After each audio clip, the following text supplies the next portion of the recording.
Hello everyone and welcome back to my YouTube channel. In today's video we're going to learn about comparative advantage and swaps.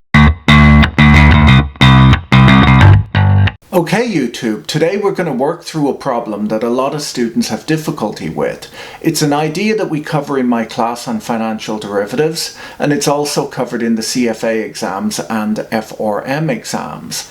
A lot of students seem to struggle with this problem. I've seen online people posting on CFA internet forums about this, and so I figured I would try and explain it as clearly as possible in today's video. In economics, the law of absolute advantage states that countries should specialize in producing the goods that they are best or most efficient at producing, and then they should exchange these goods with other countries, making both countries better off. David Ricardo's vital contribution to economic thought was the law of comparative advantage, an economic theory stating that even if one country is more efficient in the production of all goods, thus meaning that they have an absolute advantage in all goods compared to other countries, all countries will still gain or still benefit by trading with each other as long as they have different relative efficiencies. And I'll put a link to the law of comparative advantage in economics below, just if you're interested in it. But this law helps to explain why countries engage in international trade, even when one country's workers are more efficient at producing every single good when compared to workers in other countries. For the comparative advantage problem in swaps, we take that idea from macroeconomics and apply it to the worlds of corporate finance and derivatives. It's easy to understand how if one company is able to get a better deal in fixed rate borrowing, but prefers to borrow at a floating rate, while another company is in the equal and opposite situation, it might make sense for these two companies to enter into a swap. This is like the absolute advantage argument in economics.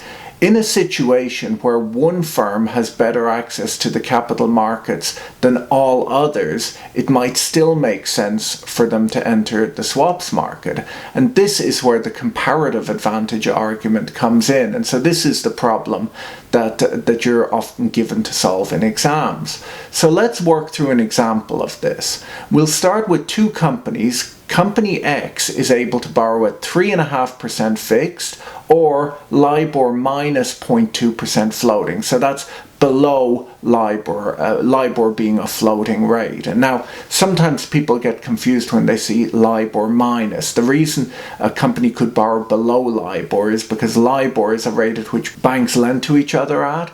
And of course, if your company is a better credit than a bank, you'll be able to borrow at a lower rate. So in this case, LIBOR minus 0.2% floating. Now, company Y is able to borrow at either 4.5% fixed or LIBOR plus 0.4% floating. So as you can see in this example, company X is able to borrow at a better rate in both the fixed and the floating rate markets. So a lot of people would then look at this and say, there's no situation in which company X would benefit from an interest rate swap. Well, let's look at it and see if we can work out a way. So the first step in solving this problem is to analyze how much better a rate company X can borrow at in either market than company Y. Company X can borrow fixed at a 1% better rate than company Y, but only a 0.6% better rate on a floating basis. Company X has a comparative advantage in the fixed rate borrowing markets. So what I mean by that is that they have a greater, they have an absolute advantage. They're better in both markets, but they are the best in the fixed rate market, right? So all we've done there is to look at the magnitude of the rate differences in each market and note them down. And so we'll call that step one.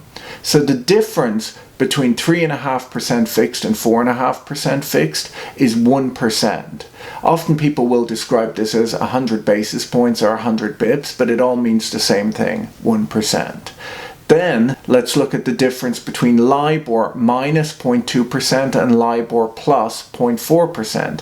That is 0.6%. Now, if you're not calculating that correctly, it's because you're not paying attention to the minus, right? Because it's LIBOR minus 0.2% compared to LIBOR plus 0.4%. So the difference between that is 0.6%, or 60 basis points. If company X prefers to borrow floating and company Y prefers to borrow fixed, they can enter into a swap agreement with each other and improve both of their borrowing costs. Now, this only works if company X prefers to borrow floating and company Y prefers to borrow fixed.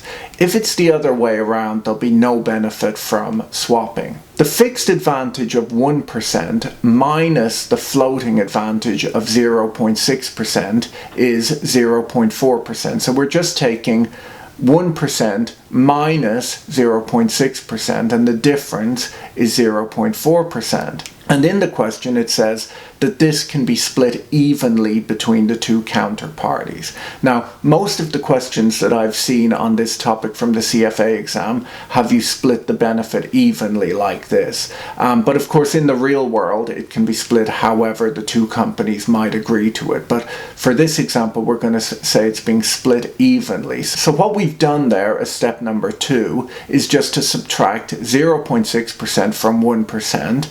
That gives us 0.4%, and because in our question the two companies are splitting this evenly between themselves, that means that we just take 0.4% divided by 2, and that gives us 0.2%. So at this point, we're actually most of the way through our problem. All we have to do now is to draw the swap diagram.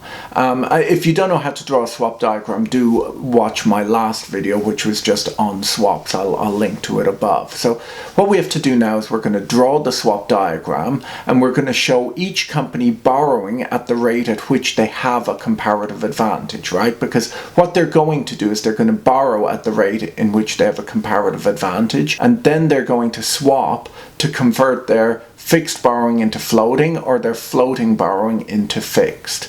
We're going to put LIBOR at the bottom of this diagram and then solve for a fixed rate at which each of our borrowers is 0.2% better off. You only actually need to solve this problem on one side, and it's automatically solved for the other side.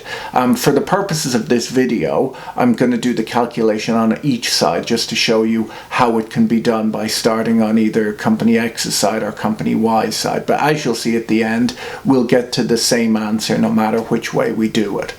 So let's just start by solving it from the company X side of the diagram to begin with. So company X will be borrowing at 3.5% fixed, and that is the rate that they have a comparative advantage in. That's the fixed rate that they can get from the market, and it's where they have the greatest advantage.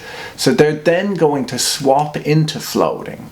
We know their eventual borrowing rate will be LIBOR minus 0.4%. So where did I get that from? Well, the rate that they're able to borrow at in the market right now is LIBOR minus 0.2%, but we know that they're going to be better off than that. So their initial floating rate was LIBOR minus 0.2, and we calculated in step 2 that they would be 0.2% better off, because we're splitting that 0.4% difference evenly between the two companies. So the 0.4% was just the difference between 1% advantage and the 0.6% advantage. So if they're going to be borrowing at LIBOR minus 0.4, and we've put LIBOR at the bottom of the swap diagram, that they have to be bringing in 0.4% more in the fixed leg of the swap that they're receiving from company Y. They have to be bringing in 0.4% more than the 3.5% that they're paying out in the fixed rate market, right? Because we have to get to LIBOR minus 0.4, and we're paying out LIBOR, so we need to be bringing in an additional 0.4 in order to be that much better off. So we just add 0.4% to 3.5%, which they're paying out, and that gives us 3.9%. Now, if 3.9% is coming in from company Y through the swap and 3.5% is going out, that means 0.4% is left over as an excess. And that thus means when we've got LIBOR going out at the bottom, that they're effectively borrowing at LIBOR minus 0.4%, which is of course 0.2% better off than if they had borrowed in the floating rate market, where they would have gotten LIBOR minus 0.2%. Company Y is also 0.2% better off with this rate. For company Y, you can see LIBOR coming in on the swap and LIBOR plus 0.4 going out. That means that there's an extra 0.4 going out than is coming in, but then also they're paying 3.9% out to X as the fixed rate in the swap, and so there's 3.9 plus 0.4 gives us 4.3%. Initially, they were able to borrow at 4.5%, so by borrowing floating and swapping into fixed, they've managed to borrow at 4.3% fixed, which is 0.2% better off than they would have been otherwise. So that's actually the problem solved. At this point, you're done. If you're in an exam situation, the problem is solved. Now, for the purposes of this video, we'll resolve the problem, but this time just starting on the company Y side of the equation in order just to show you that we can solve it from either side of the equation. So to resolve the equation, we're going to follow steps 1 and 2 just like we did before. And if you want to see those calculations again, just rewind the video and watch from that point. And we find that there's 0.4% difference just like before, and we have decided to split it evenly between them just like before, and so each company will be better off by 0.2%, which is just half of that 0.4%. So far everything is the same as we did it before. We then draw our diagram and have each company borrow at the rate which they have a comparative advantage in. So that is once again just like before, and so they're going to borrow in the style that they have this comparative advantage, and then they'll swap into the style of borrowing that they actually wanted to borrow at. So company Y is borrowing floating at LIBOR plus 0.4% because that's where they had the comparative advantage, and then they're swapping into fixed. And we know that they have to end up with a rate that is 0.2% better than the rate that they would have naturally gotten. And that means that they have to end up with a rate of 4.5% minus 0.2%, which is 4.3%. So they have to end up with a fixed borrowing cost of 4.3%. Now they have LIBOR coming in at the bottom and LIBOR going out, but actually a bit more than LIBOR is going out. LIBOR plus 0.4% is going out. And so 0.4 more is going out than is coming in, and to end up with an effective fixed borrowing rate of 4.3%, we need to subtract 0.4% from 4.3%, and thus the fixed leg of the swap will have to pay 3.9%. That then means that 3.9% is going out on the swap and 0.4% is going out in the floating rate market. So their effective fixed rate is 4.3%, which is 0.2% better off than they would have done without the swap. So that's all we have to do to solve this problem. Hopefully you found this video useful and can now solve this type of problem. As you can see, there's no fancy mathematics going on, it's just addition and subtraction. If you're still confused, please just re-watch the video and do the calculation alongside with a pen and paper. One additional complication that is sometimes added to this problem is to have a middleman in there who charges a fee. That's simply enough dealt with.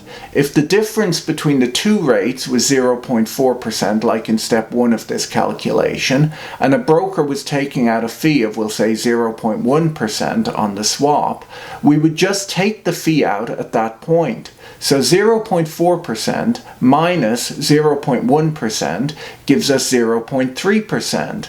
That can then be split evenly between the two, making them 15 bips better off than before, rather than 20 bips as we did in our worked through example. So that's all you need to do if there's a brokerage cost coming out. Let me know in the comments below if you need me to explain this any further. I can answer questions that you ask in there. If you found the video useful, please hit the like button and subscribe if you'd like to see more content like this. Have a great day and see you soon. Best of luck in your exams. Bye.